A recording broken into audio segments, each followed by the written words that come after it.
Shalom warga kerajaan sorga, Kingdom Daily Devotion. Di hari yang indah ini kita akan meneruskan dari 3 seri yang kita akan bahas di 3 hari ini. Sekarang kita membahas roh kita. Kemarin 2 hari lalu tubuh, jiwa, dan kemudian hari ini roh kita. Amsal 20 ayat 27.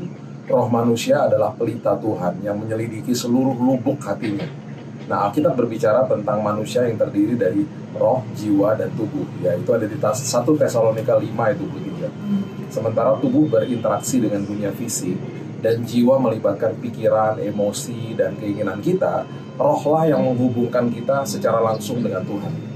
Nah, roh manusia itu adalah bagian penting dari diri kita yang dirancang sama Tuhan. Ya, di sanalah Tuhan berkomunikasi, menghidupkan, dan berdiam. Ayub 32 ayat 8 mengatakan begini, tetapi roh yang di dalam manusia dan nafas yang maha kuasa, itulah yang memberi kepadanya pengertian. Tuhan berkomunikasi dengan ciptaannya. Roh manusialah yang menerima suara, nasihat, teguran, dan pimpinan Tuhan. Itu sebabnya ayat bacaan hari ini mengatakan bahwa roh manusia adalah pelita Tuhan. Pada zaman Alkitab, pelita itu digunakan untuk menerangi, membimbing, dan menyelidiki.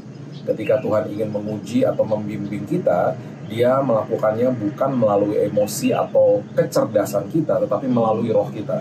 Disitulah ya tempat keyakinan kita, kebijaksanaan, pewahyuan itu terjadi. Nah, ketika manusia mengambil keputusan untuk menerima Yesus sebagai juru selamat atas hidupnya dan mengalami kelahiran baru, yang lahir baru itu adalah rohnya, bukan tubuh atau jiwanya. Nah, Yohanes 3:6 mengatakan, apa yang dilahirkan dari daging adalah daging, dan apa yang dilahirkan dari roh adalah roh. Ketika kita dilahirkan kembali, roh kita diperbaharui. 2 Korintus 5 ayat 17.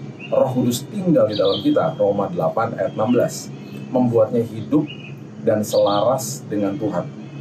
Tanpa kelahiran kembali ini, tanpa kelahiran baru ini, kita tetap mati secara rohani, terputus dari Tuhan. Nah, persekutuan dengan Tuhan terjadi di dalam roh manusia. Yohanes 4 ayat 24 mengatakan begini, Allah itu roh, dan barang siapa menyembah Dia, harus menyembahnya dalam roh dan kebenaran. Penyembahan sejati, persekutuan sejati, dan keintiman dengan Tuhan terjadi di dalam roh.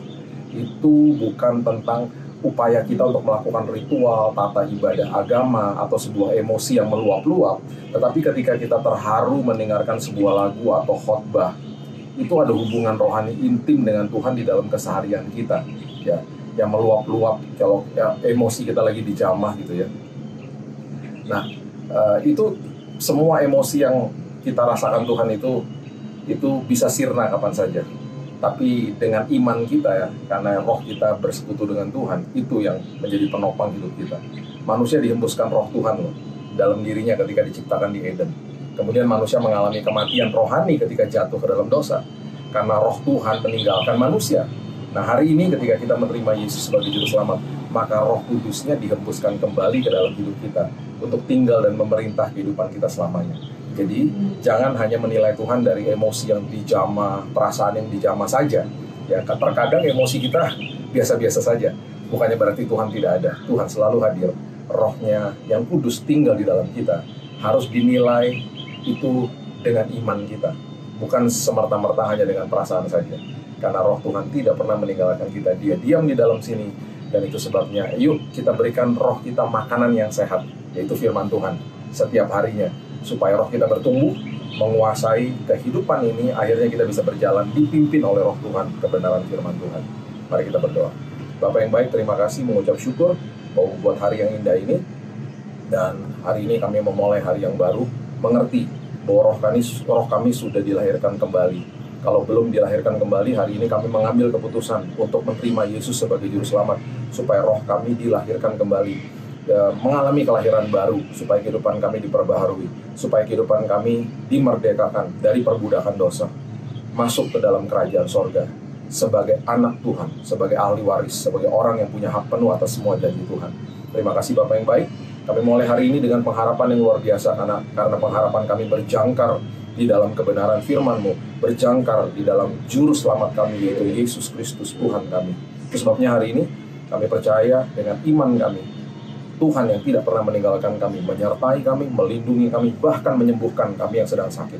Kami mulai hari yang baru dengan kemenangan yang luar biasa, dengan sukacita, damai sejahtera, hikmat pengharapan, hanya di dalam satu nama yang indah, nama atas segala nama, Yesus Kristus Tuhan dan Juru Selamat kami. Amin. Have a blessed day, dan Tuhan Yesus memberkati. Dan jangan lupa dapatkan buku Kingdom Daily Devotion.